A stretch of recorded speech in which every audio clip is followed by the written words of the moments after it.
Hannah Murray on TRE in the afternoon. Joining us on the line now is Katrina Wood. She's a clinical psychotherapist who has worked as a playwright, lecturer and sound engineer. Her father, Percy Herbert's autobiography is out now. It's called Time Will Pass, Johnny. Percy was captured by the Japanese during the fall of Singapore in 1942 and held at Changi Prison for 4 years. Whilst overseas, he was also ordered to build the Burma Railway Bridge and survived the Alexandra Hospital massacre. As an actor, he appeared in more than 70 films, including The Bridge on the River Kwai, The Guns of Navarone, Mutiny on the Bounty, and 3 Carry-On films. His television credits include Dixon of Dock Green, The Saint, and Wurzel Gummidge. Welcome to the show, Katrina. Thank you very much for having me. It's lovely to be here. Thank you. It's lovely to have you with us. So did your father write a lot of this himself before he passed away? It was 1992, wasn't it? He died. Yeah, prematurely. It was too soon. Certainly too soon for our family. But no, he wrote it all. And he wrote it all quietly. We didn't know he was writing it. Nobody knew. So it was like, I think it was a testimony for him to be able to actually express really what had happened to him, because it wasn't a conversation in our family growing up at all. It was never talked about. As so many people, the war wasn't talked about and the atrocities and what one went through. I think because it would probably bring up too many emotions. So the way he handled it, which was very smart actually, was to quietly go into the back room when nobody was sort of aware. And over several years, he wrote this. And then it kind of presented itself, towards the end of his life. It was very interesting. Just a little side, I don't know whether it's kind of interesting to know. My father left notes for all of us in the dresser in my parents' bedroom well before he died. And he left sort of goodbye notes to us. And I think he'd finished the book by then, but I think he knew that his time was up. So he left us notes to say goodbye, have a Merry Christmas, have a good time, get yourself lots of presents, because on December the 6th he died.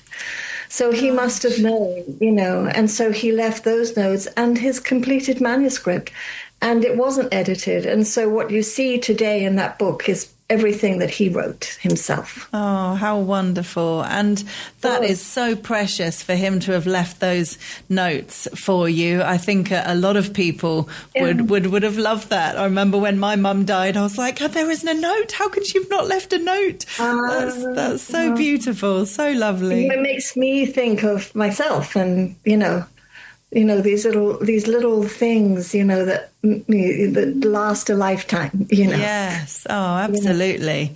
And so at what point did you discover the manuscript? You said it was while he was still alive, towards the end. Yes, my mother, actually. She was the one who presented it. And it was later, actually. My mother died in 2014. And so it was probably about 4 or 5 years before that we knew of its existence. And so she just put it together, because it was handwritten. Back in, the day when you were writing stuff, you just wrote it by hand, which was kind of precious. And so she put it together and she put it in a format that was readable, had it typed up, etc. And then it was sitting there, and it's been sitting there for all this time. And then I had a chance. Basically, I was looking around, I'm still interested in Changi and what went on there. And I noticed that there was a couple of chaps, Robbie, and Fighting on Film, which is a podcast, which is all about the films and the military. And I noticed that the one they were doing was called Sea of Sand, which is a film my dad did with Richard Attenborough. And he has the poster. There's a picture of him on the poster with a machine gun, and it's my dad. So I chatted to them and said, wow, that's my father there in that picture. And they were gobsmacked. And they said, can you come on and talk? And I did. And then it was Robbie who said to me, your father's book should be published. And they led me to the publisher, which was Serendipity. And then here we are. Oh, how wonderful. So can we talk about his time in the war and what led to him ending up in prison 4 years? I mean, that must have been horrendous. What did he write about that time? Yeah, he did. It was horrendous. It was terrible brutality and atrocities. I think that I'm always marveled by the fact that he survived the Alexandra massacre, of course, because when the Japanese bombed the ship Empress of Asia that he was coming in with the British into Singapore Harbor, it was supposed to come in at nighttime, but they missed the coordinates, were completely off, and they came in the daytime in full view of the Japanese. And what they thought they were being guided in by American aircraft, they suddenly realized, no, this is not American. This is the Japanese, Zero. They were going to bomb the ship, and they did. He jumped off the ship, fell in the water, cracked his collarbone. The Red Cross took him to the Alexandra Hospital to get treated, not realizing, and it was Valentine's Day, 42, that the Japanese came in the hospital and murdered everyone in the hospital, doctors, patients, everyone. But because there was no room for a hospital bed for my father, they took 11 of the soldiers and put them in a back room because they didn't have anywhere to put them, had them sitting on the floor. So these 11 soldiers, including my father, heard the entire massacre. It's called the Alexandra Massacre, Hospital Massacre. And they heard footsteps coming down, the hall, to check all the rooms that everyone was going to be killed.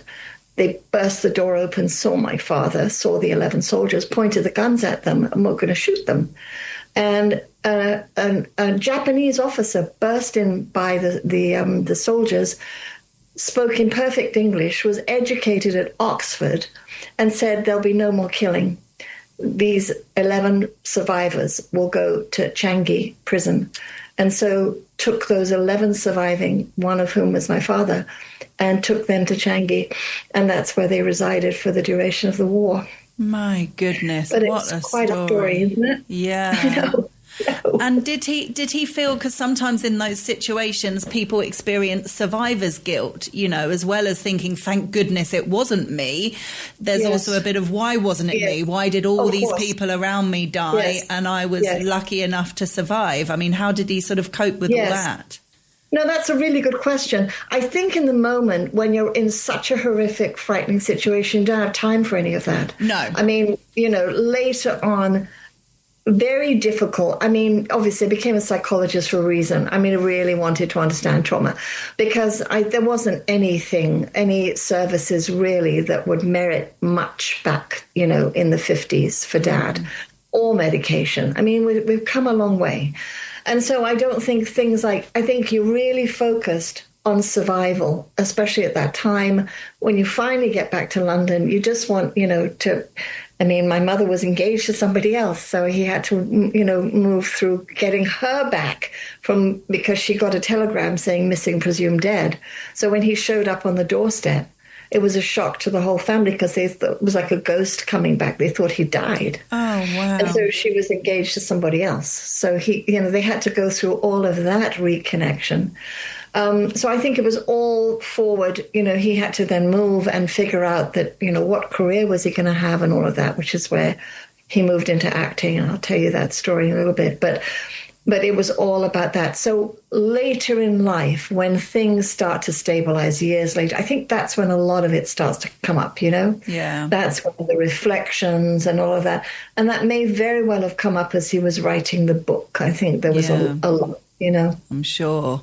And that's another incredible story. So how did he get your mother back? She was presumably happily engaged to someone else. How did that? An American. Okay. An American. Yeah. A GI who she'd met, I think, in Cambridge. She was a sergeant in the British Army, my mum. She was the first British sergeant in the army. And so she loved it. And so she'd met this guy, Joe, an American who was stationed there. So my dad came to the front door of my grandmother, and my mother was there with her fiancé. And he knew the jig was up. He knew that he didn't have a chance, and having come back from that horrendous experience to find that my mother was his childhood sweetheart. He lived across the street from her. So he'd known her since he was a little tot, And so they started dating when they were at 16 and 18, I think. And then the war came at 19. He was stationed out there. But So he left. I mean, it's quite a cinematic moment where he left in the pouring rain. He was 8 stone and he was 6 foot tall. He was starved by the Japanese, literally starved. He had 11 ounces of rice a day and a cup of black tea for 4 years. If you imagine what that does to the body, you know. So he went to a hostel because all of the houses in London due to the Blitz were bombed. So he was in a hostel in January in the pouring rain. I had to figure out what kind of life am I going to have, especially without my mother. You know, she's gone. Anyway, circumstances happened that my mother made the right decision, obviously, because I'm here. Yes. She couldn't live without him. And she actually said to him, I can't live without you. You know, you're the one kind of thing. And I think in that moment, it all kind of came together. And it's like, okay, I can get a life going now, you know, which is why then he was like really motivated to get on, have a family and get his life together, you know. Wow. We haven't even touched on the acting yet, and everything you've said so far could be a movie in itself, couldn't it? Yeah, it's true. It really could. True. It's an incredible story. Yeah. And so cinematic, as you say. Yeah. It could very well be. I could see it in my mind, but you know, my father's pretty dramatic. He was naturally sort of dramatic, and so it lent itself. You know, my uncle, I think, my mother's sister's husband was quite wealthy and owned a business and gave him a job in his business. But my dad woke up one morning and said to my mother, can't do this. This is not me. He actually said, I'm going to be an actor. And my mother said, well, I don't know how you're going to do that, but, you know, go out into the rain again and you know, and see what you can do. And Dame Sybil Thorndike was in the West End in a play. And as was his wont to do, he went up the back way, up to her dressing room as she was getting ready to go on stage, and didn't knock on the door, just went in and shut the door because someone was chasing him. And she turned around, she was putting on her makeup, she turned around and she said, oh, so you want to be an actor? And he thought, how would you even know that? What he didn't know was that her son was a POW in the war, and she was helping POWs get into the profession. Oh. So she said, I want you to meet Sir Kenneth Barnes, get yourself into RADA, get your training, fundamental training, and let's start you there. He interviewed with Kenneth Barnes, and he was accepted to RADA. And then from there, he went to the Old Vic and went to the Royal Shakespeare Company for his stints. And then that's how he got his foot in the door, really, with his acting career began. Wow. And he worked with the best. I mean, I mentioned some of the big films and TV shows that he was involved in. He shared the screen with the likes of Michael Caine, Richard Attenborough, who you mentioned, Sid James, John Mills, Alec Guinness, Richard Burton, Marlon Brando. I mean, the list goes on. Incredible career. Well, I remember one time, actually, Marlon Brando took me for a little ride in his sports car on the set of Mutiny on the Bound. It must have been about 6. And he drove me around the set. I don't really have a lot of memory, but I do remember, because Dad was going to do a movie with Elvis called Blue Hawaii, but he'd committed to doing a Western series called Cimarron Strip. But we met Elvis on the set, and he picked me up and put me on his shoulders. And I do remember that. And he was very, very polite to my father, very respectful, knew his films, which was extraordinary. And I remember when he asked for a pen, because he was going to give us an autograph, and he asked for a pen, literally like that, like 10 pens arrived in front of him. It was like, this is the king, And so it was, quite a life. But yes, all of those people.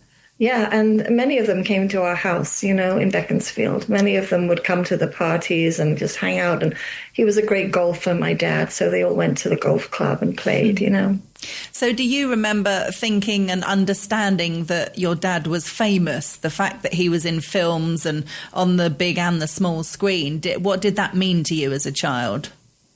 Confusion. I mean, it not really. I mean, he was dad, woke up in the morning, had a cup of tea, went to work, I remember all the scripts kept coming under the door, every morning there's another script for Dad. Because back in the day then, you'd do about 4 films a year. It wasn't like, so, I mean, Mutiny on the Bounty did take about a year to make because it was a very complicated film and they did it in Hawaii, Tahiti, and Bridge on the River Kwai took a long time to make because that was done in Sri Lanka, in Ceylon back in the day. But it was more like, he was my dad, and people like Harris coming to the house and Bob Shaw. I used to play tennis with Bob Shaw a lot. I was 10, but I was good at tennis, and he'd say, "Come up to the house, I'm going to beat you," and I was like 10, and he was so competitive, and I used to beat him at tennis, and he'd hate it, but it was just commonplace. So there wasn't anything. To me, it was just a normal life, but odd. Yeah. Yeah. At what age did you realise that maybe it wasn't so normal? What age were you having friends and going to their house and them coming to your house and realising, my dad is famous? That's really a tough one. I never thought of him as being famous. He was just my dad. It was just all of the celebrity. We had a lot of celebrities at our house, but they were all kind of down to earth as well. They wanted to just come over, have a drink and chat and kind of get away from it all. A lot of actors lived out in Beaconsfield because it was like 7 miles from Pinewood Studios, which is where they were making all Shepperton and Pinewood. So everybody moved out. He was north of London. Lionel Jeffries lived around the corner from us, but it was everybody, they had their families, so there wasn't an awareness of it. I think there were times, I tell you when there were times when we go out to dinner, like say we go out to dinner and suddenly all these heads would turn, and people would come up to our tables, we're having dinner, asking for autographs, and then it was like, okay, that was an awareness that this was not just a normal dinner we were having, people coming to him. So probably then. It's amazing how different it is now, isn't it? With social media and everything, it must have been easier to be under the radar, I guess, a little bit more back then compared to now. Oh, I definitely think so. Thank God, really. I mean, we just had an old black telephone, and, it rang and, you'd pick it up and it's for you, Simple times. I miss those days. Yeah, absolutely. Yeah. And did he talk about his favourite moments in terms of acting? I mean, he must have written about it in the book, but people that he really enjoyed working with or shows or films that he really enjoyed being a part of. Well, I think the big moment for him was when Carol Reed asked for him to be in Mutiny on the Bounty, because he asked specifically for him. It was a seminal moment in his life where he knew he was going to Hollywood, and that was a turning point for him, I think. So Mutiny was that was a great film too. I watched it recently. It's a good movie, you know. Good act. Marlon Brando. Oh God, he's ridiculous in that film. So good, Fletcher. Yeah. And so I think that was but plus he made a lifelong friend on Mutiny on the Bounty with Richard Harris. He and Richard Harris, I think, had a similar spirit. Irishman, East End boy from London. They had an attitude, and they saw each other for the rest of their lives regularly. We would go to Tower House where Harris lived with his 3 boys and Elizabeth Harris, who died, unfortunately. But we would hang out there, and they were always laughing and joking, and they were like 2 schoolboys together until, Dad passed away. Yeah. And some lovely quotes you've got for the book as well, people who read earlier drafts. The likes of Richard Burton and Sir Roger Moore both had really lovely things to say about your father and the book. Yes, they did. I think he did a film with them called The Wild Geese, and I think it was Roger Moore, Richard Burton, Cary Grant, I believe, was the other one, and I can't remember the other actor, but forgive me. But it was on The Wild Geese that I believe he gave Sir Roger Moore, the book when he was doing The Saint with him, because he did several episodes with him. And Roger Moore dedicated 6 pages of his memoir, Last Man Standing, to my father. So he wrote 6 pages of his book about Time Will Pass, Johnny, which I thought was kind of ridiculous, which is obviously his book here. And then Richard Burton was very disturbed by the book and actually said this book has to be published, because he said, I wasn't good company at dinner after I'd read the book, because my father didn't pull any punches in that book. It really doesn't sugarcoat anything, but it also has humor. It also speaks about the relationships that he formed in Changi, and it also talks a little bit about how he started his career and everything. So it has a flow, but the core of it at times is a little bit difficult to take. But he gave it to people who would understand the book, recognize and appreciate it. And so I think he got the right responses he was looking for, Yeah. Did he keep in touch with anyone that he was with in Changi Prison? That's such a good question. I don't think so. But I did look up on a list of the notable people. Obviously, there was thousands there, thousands for a camp that should have held, no more than 600. It was kind of crazy. But I looked up the notable. There's an incredible amount of people in Changi who became James Clavell, of course, who wrote King Rat. He was in Changi. And the man who developed St. Trinian's, I don't know if you remember, there was a series, a book called St. Trinian's. He was in Changi. Wow. So there are many details, I think, that are not written about in this book. I'm sure, well, he wouldn't have known he was going to write St. Trinian's, but he may very well have crossed paths with them. But there were a lot of, even as a psychologist, the man who developed the treatment of lithium for bipolar disorder was in Changi, which I had no idea. Wow. Isn't that incredible? Yeah. It's incredible. And when you read the book, which you obviously would have done multiple times putting this together to do the interviews, can you hear your father's voice?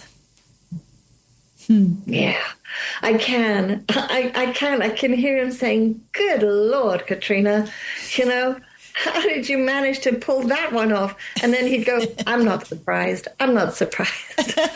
Oh, lovely. Oh, yeah. That's so lovely. And I have to ask you about the title, Time Will Pass, Johnny. What does that mean? Where does that come from? That's such a good question. One of the prisoners in Changi was called Johnny. But one of the things that when he got to Changi, when he was first entered the prison, I know he had a thought that was, how long am I going to be able to handle this? Is it going to be a day? Is it going to be a week? Is it going to be years? Nobody knew how long the war was going to be. So it was a focus of how are we going to get through the time. And a lot of what he'd say, there was a prisoner there who became very, very unwell on the Burma Railway. In fact, he died, and he died in my father's arms. But, he would say to him, time will pass, you've just got to hold on. You just got to hold on. And he says, will you be my manager? I'm going to be a singer. Will you be my manager? And he goes, yeah, I'll be your manager. When this time has passed, I'll be your manager. And he said, just hold on. But he sang a song and then he died in my father's arms. Oh, so he didn't make it. Yeah. So a lot of it had to do with seeing that it captured the future. It said, there's hope. We'll get through this. Just hang on. We'll get through this. Yeah. Thank God he was one of the ones that did hang on, Absolutely. Wow. As I was going to say, it's such a good story, but the book is full of good story. I mean, it's just amazing, isn't it? It's amazing, great that you're able to come on and talk about it and tell us about the book, because I know lots of people want to read it in full, because it's a movie waiting to happen. Yeah, we'll see. It's a book that happened, which I'm so glad for, Yes. Absolutely. Well, Katrina Wood, thank you so much for joining us. It's really lovely to have you with us. And your father's book, Time Will Pass, Johnny, by Percy Herbert, is available on our website, tre.radio. Katrina, thank you so much. Thank you too. It was really lovely talking with you. Thank you.